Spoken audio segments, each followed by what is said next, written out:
Hello everybody, my name is Ziki and welcome to my aquarium. Today we will be unboxing the wonderful fancy Omax 40x to 2000x lab trinocular biological compound LED microscope with double layer mechanical stage. Let's get started.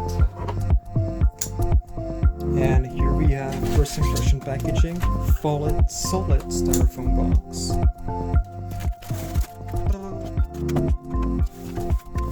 Beautiful factory sealed. Okay, so these are all the accessories we have. So you can see we over here have two, I believe these are the 10x eyepieces, which would be installed up into the head.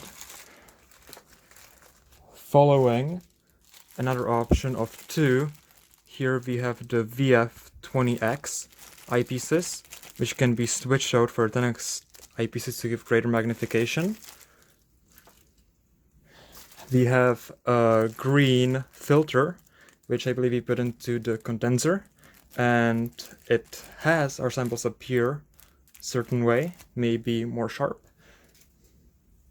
Here, standard power adapter, good to know. I believe they've included an oil for the oil immersion for your, is it 1000x objective? And lastly, we have the trinocular objective, the third objective, apart from your two eyepieces where you can put your camera into. And this is lastly the main microscope body. And almost forgot to mention, I believe we got a dust cover, which is nice. Silica! As you can see up at the top, we have two plastic eye covers where we fit our eyepieces into. So if we just remove these, we can install the 10x eyepieces just like that.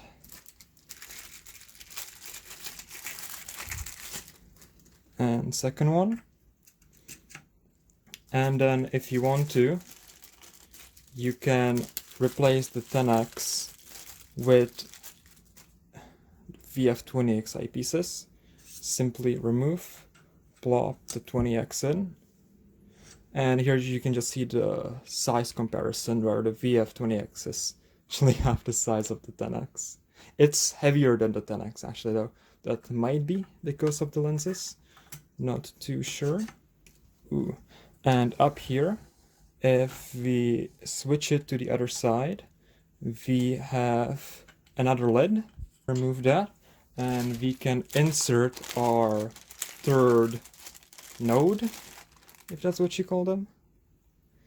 Here is another plastic cover where you would insert your camera adapter or whatever you have.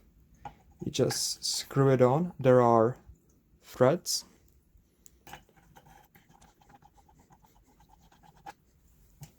And ta-da!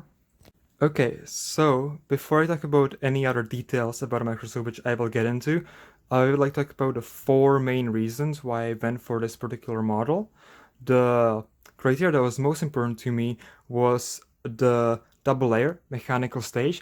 Essentially what that means is that I have these two knobs down here, or these two gears at the bottom of the microscope, which allow me to move the stage in the X and the Y direction.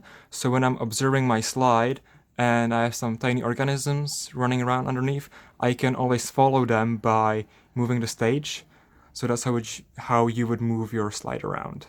I cannot tell if the stage is made from metal or plastic. It appears like it could be metal, but I can't confirm. The second most important criteria for me was that I would get 160 millimeter standard objectives. As you can see, the rating is right over there, and essentially what that means is that the objectives are easily interchangeable. 160 millimeters are widely available. That's kind of the standard. So if the objective breaks, I can easily replace it. On this microscope, we have a 4x objective, they nicely click in. Then we have a 10x objective, a 40x objective, and a 100 objective. This one over here, which is used for the oil immersion technique, which Omax was kind enough to include the oil. Third most important criteria for me was to get a trinocular microscope. So you see we have 1, 2, 3 holes through which we can observe our sample. And that was important to me because I wanted to hook up a camera to the microscope to be able to just view the samples on my computer screen and not have to look through the eyepieces, but I still wanted those if I ever wanted to use them.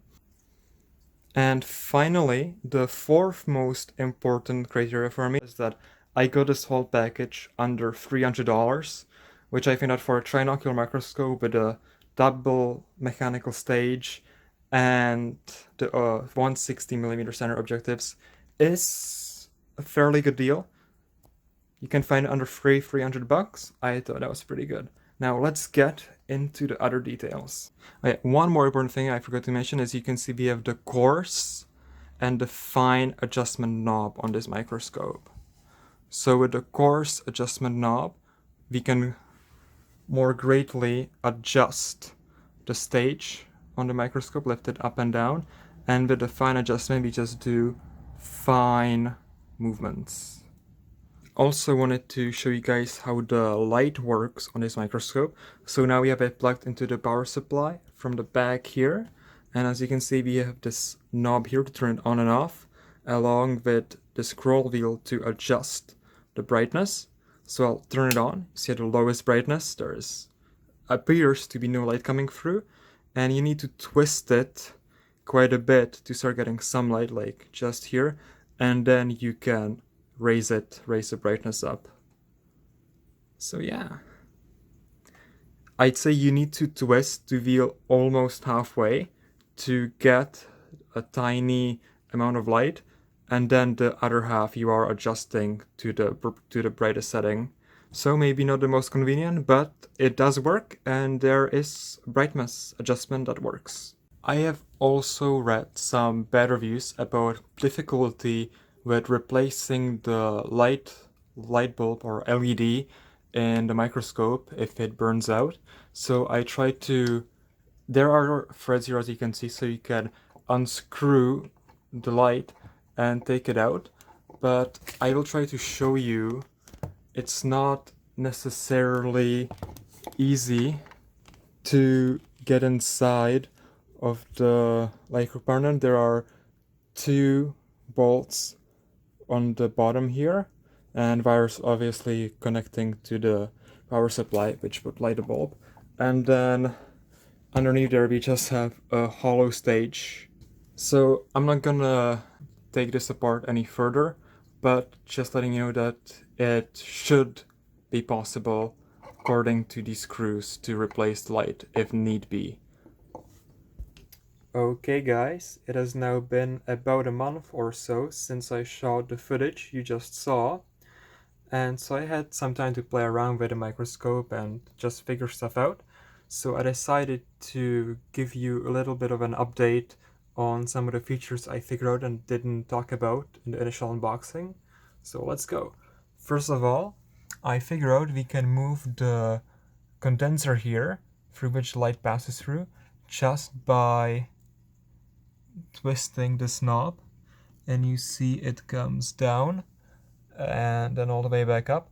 I usually just leave it all the way up, haven't really figured out the necessity for moving it. I guess it adjusts contrast to some extent or some other feature, but I just keep it up for the most part for now.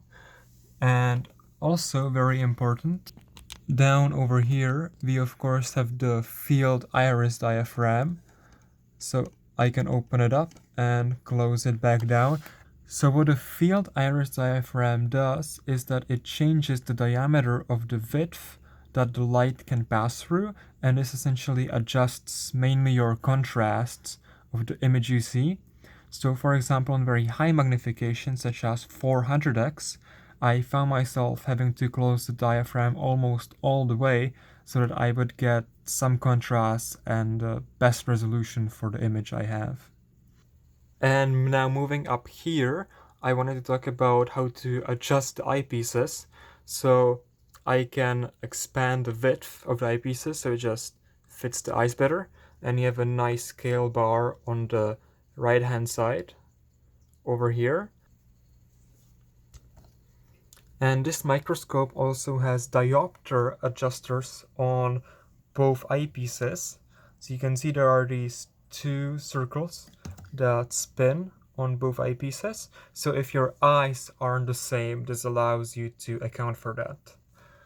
And I still haven't gotten my camera adjustment adapter for the third node, so I'm just using the WF20X eyepiece for now, just to get some use of the node. I'm still figuring out what type of adapter I actually want for my camera and how much money I want to spend, because they turned to be more expensive than I initiated, but I'll figure it out. So this is essentially all I have to say about the microscope for now. It has all the basic features I was looking for, and it just does what I needed to do for my amateur microscopy and exploring things in my aquarium. So I think I will end this video by showing you some shaky footage of some samples I filmed through my phone from my aquarium. So please enjoy and thank you for watching. Any questions about a microscope, leave them in the comments.